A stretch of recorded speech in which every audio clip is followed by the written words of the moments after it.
Hello, everybody. As Matt mentioned, I am Paul Dix. I'm the CTO and founder of Influx Data. We're the company that makes InfluxDB, which is an open source time series database. I was actually also the founding CEO of the company. So when I last spoke, I was the CEO. Thankfully, I hired my replacement who started at the beginning of 2016. Tonight I want to talk briefly about time series data, what we're trying to do with InfluxDB version 2.0, and Flux, which is a new language that we're creating inside of InfluxDB. So first, just an intro. You may already know this, but just in case, what am I talking about when I talk about time series data? This is a favorite for people here in New York. Stock trades in quotes, right? That's classic time series. There are metrics, server metrics, telemetry data coming off of services and applications that you're running. I think of user analytics as another example of time series data.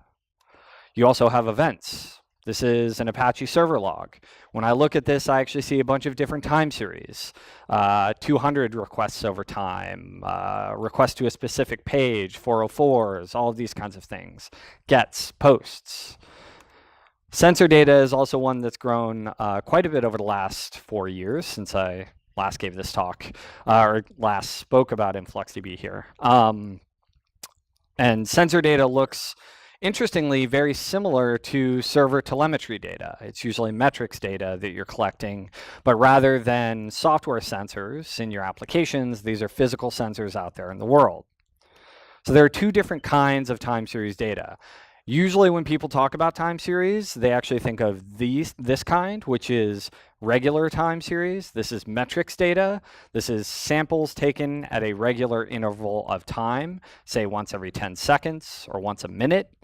What those actually are is they represent a summarization of some underlying distribution.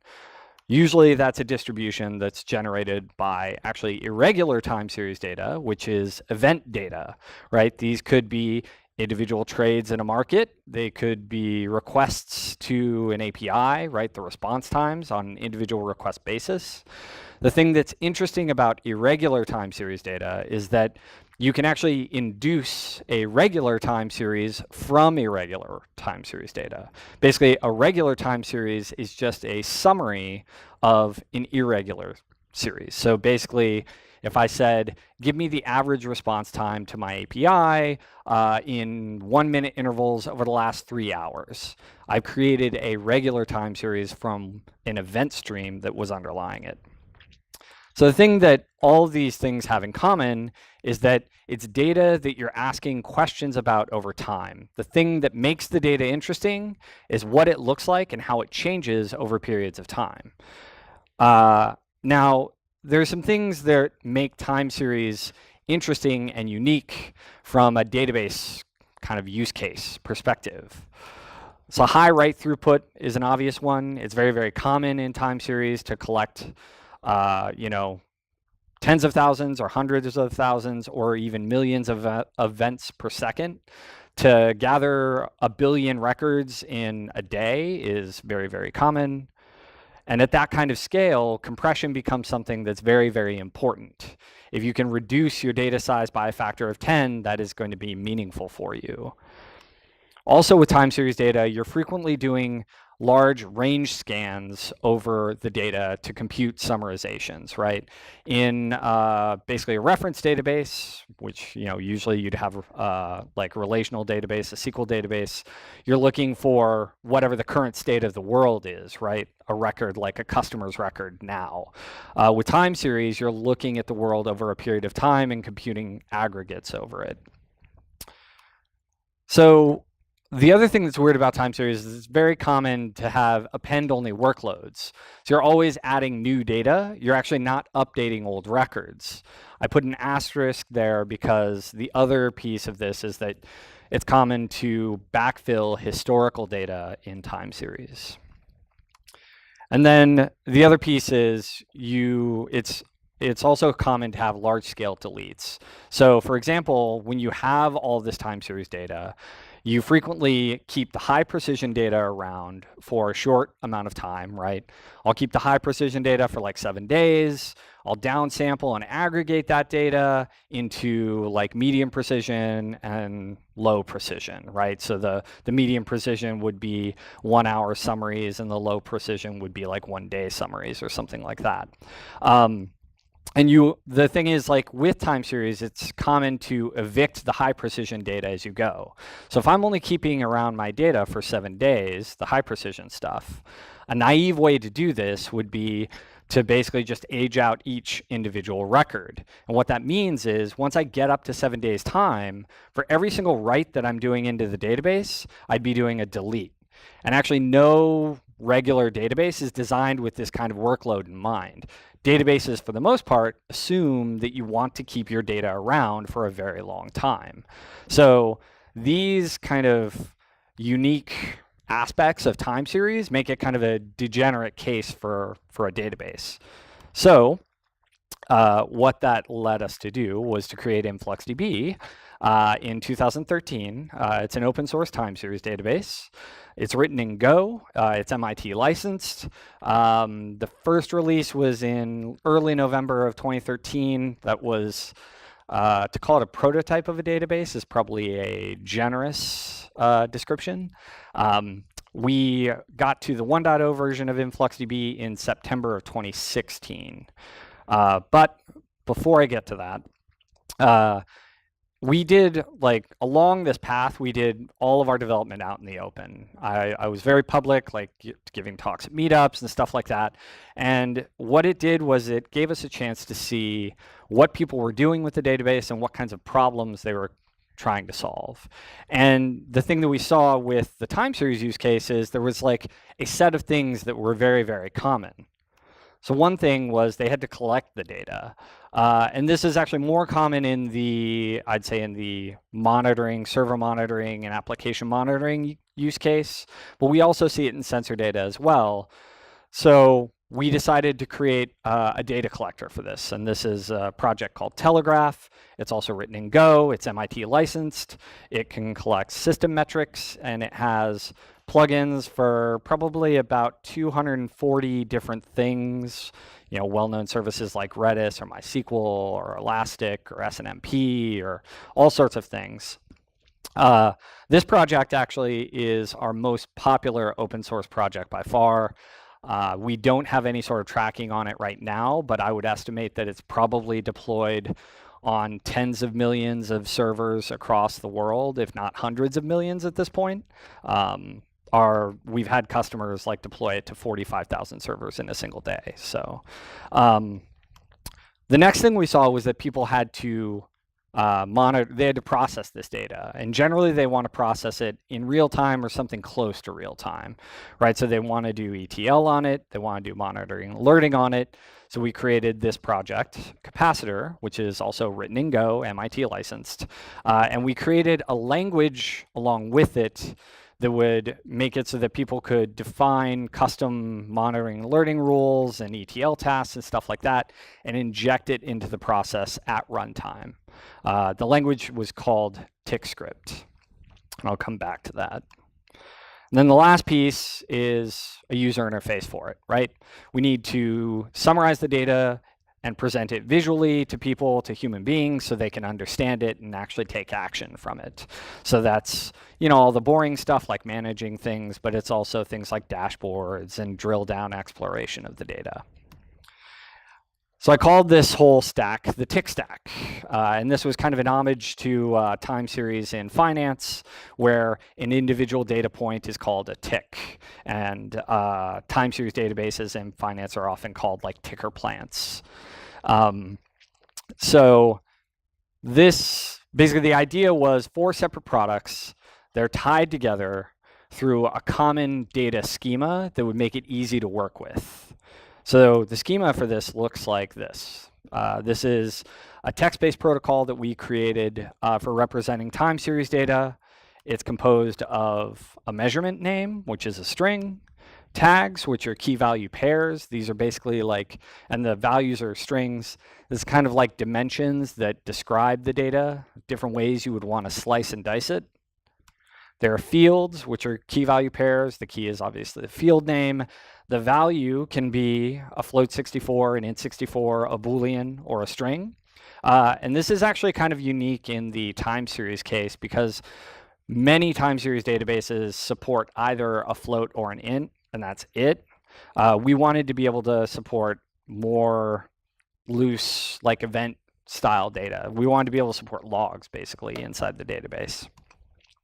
And then the last thing is a timestamp, which we represent at the nanosecond scale.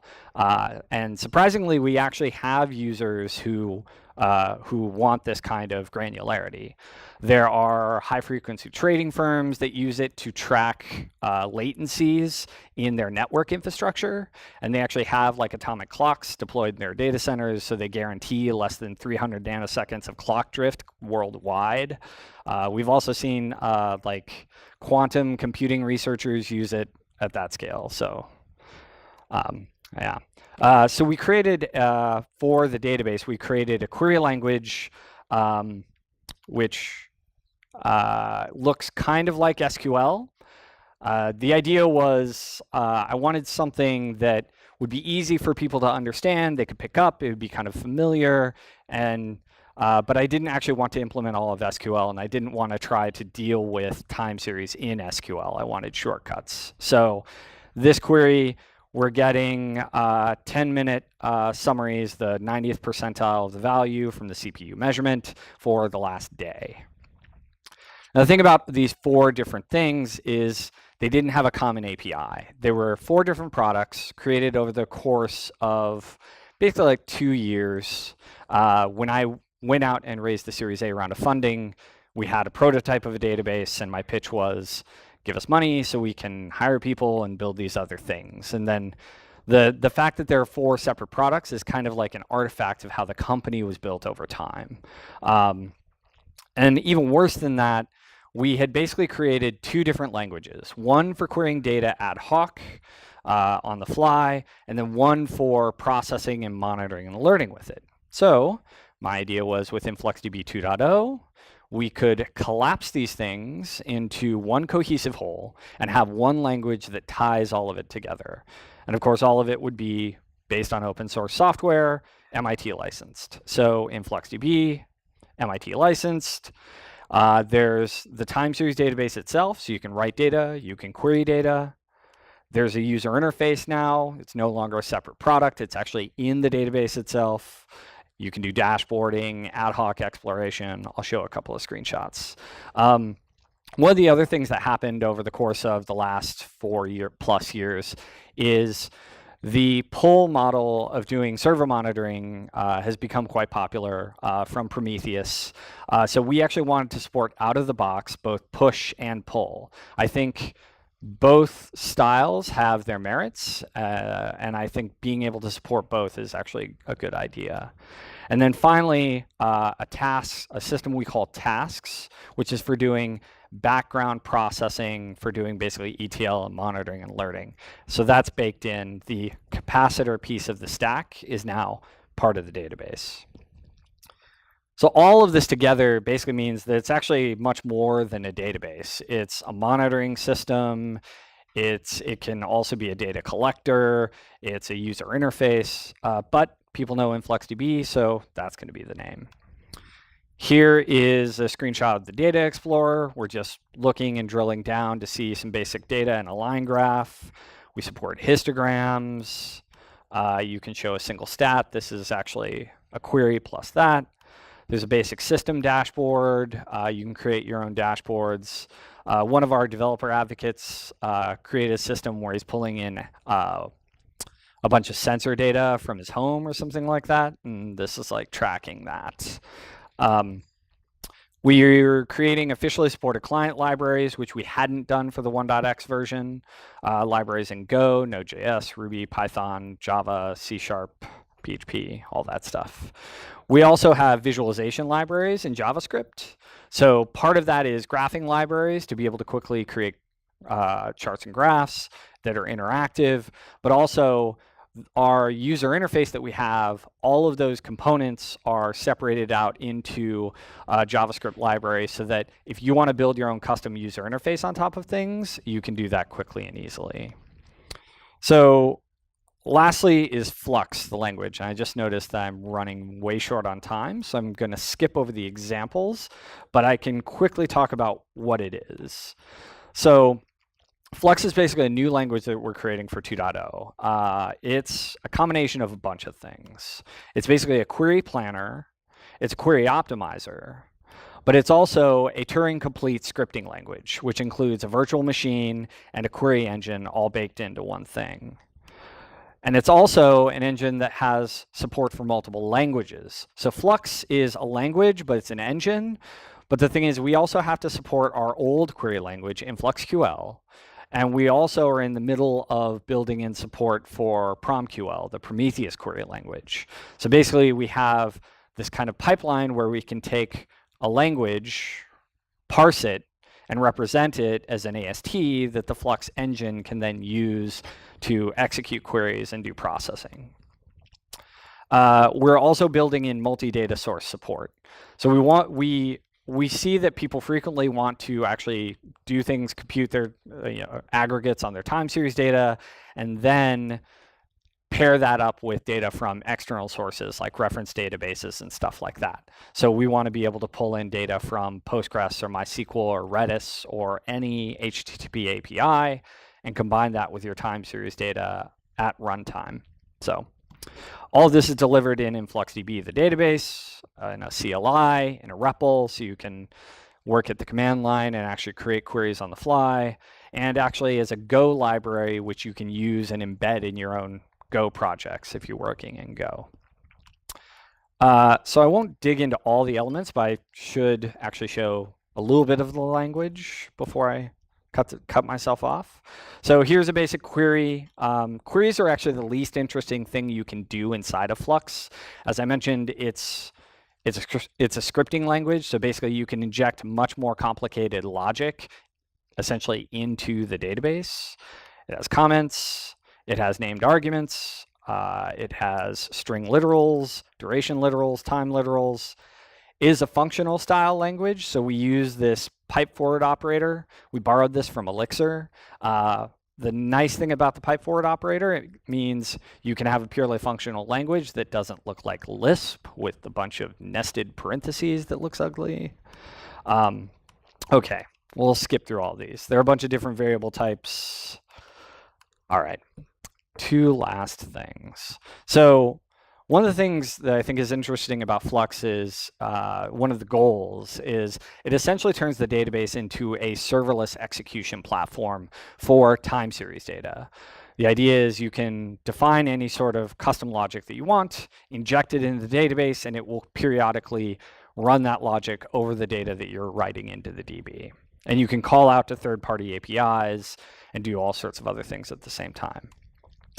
The last piece is a package repository, which we haven't created yet. We're in the process of doing right now. And basically that will allow users in the community to share common functions, but not just common functions. They'll be able to share data collection rules, which can be injected into the collector, and they can also share dashboard definitions and all these kinds of things. So using those together as a whole, you could define basically whole sets of monitoring applications or bits of logic that are tied together with a UI, the collection, and the processing all in one go. So all of this makes InfluxDB 2.0 basically a time series platform, not just a database. So right now, it's available as an alpha build. You know, we have Debian and RPMs and Docker, so you can get it on our website. I think we're on Alpha 11 right now. We also have a cloud offering of the very same thing, same UI, same API, so you can launch that and actually not have to install anything and be up and running in a few seconds. Thank you.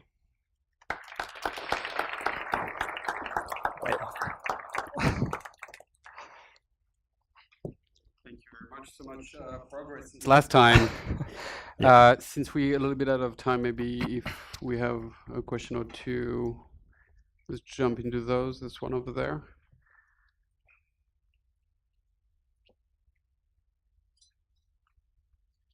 I have a question about the database. Do you need to create an index for the time series database, and is it pretty fast, or like comparing with like NoSQL or other general database? Yeah, so the underlying database is actually kind of two databases in one. The first is basically just a time series, underlying time series store that looks kind of like a columnar data store. And the other is an inverted index that maps the metadata to the underlying time series that's associated with it. So you can do things like the measurement name and the tags are actually indexed in the inverted index. Usually you use an inverted index for documents where you match words to what documents they appear in. In this case, you match metadata about a time series like a tag key value pair or a measurement name to what time series it's associated with. One over there. Hi. Could you walk us through your motivation for actually creating your own language? Well, what was the point where you guys said like we can't use external libraries and we have to actually build something our own? Yeah, that's probably something I don't have a lot of time for, but so there were a couple of like we could have said like we'll just go with SQL because that's a language that exists. To implement all of SQL is actually an incredibly hard problem. Like that would take a long time to do. So then you get into okay, we'll adopt somebody else's parser and engine, stuff like that. Unfortunately, ones exist for C or Java, but if you're in Go, then you're kind of out of luck. But the thing is, we wanted a language that actually was a Turing complete language. Like it wasn't just a declarative query language, which SQL isn't. Microsoft and Oracle have flavors of SQL that are Turing complete, but then you're basically you're like shoehorning Turing complete elements into SQL, and it just is, I mean, it looks like exactly that, like something that was tacked on after the fact. So then we said, okay, well, maybe we can use JavaScript or we can use Lua or use Lisp, but Lisp we're not going to do because Paul Graham and Rich Hickey couldn't make Lisp popular, and neither will we. Nobody will. JavaScript, the thing is, like, we didn't want all of JavaScript, so we only want a subset. We want like to tightly control the language itself and have that integrate well with user interface elements. And once you actually decide to just do a subset of the language, it ceases to be the language that you're actually doing. So people can get frustrated by that because things they would expect to work don't work. So then at that point, it's just, we'll create our own language, make sure it has a syntax that doesn't look too crazy from other things, and optimize for making it easy to pick up and learn. Yeah. All right, wonderful. That's all the time we have. Very happy and grateful that you came back to tell us about all this progress. Thank you very much. Yeah, thanks.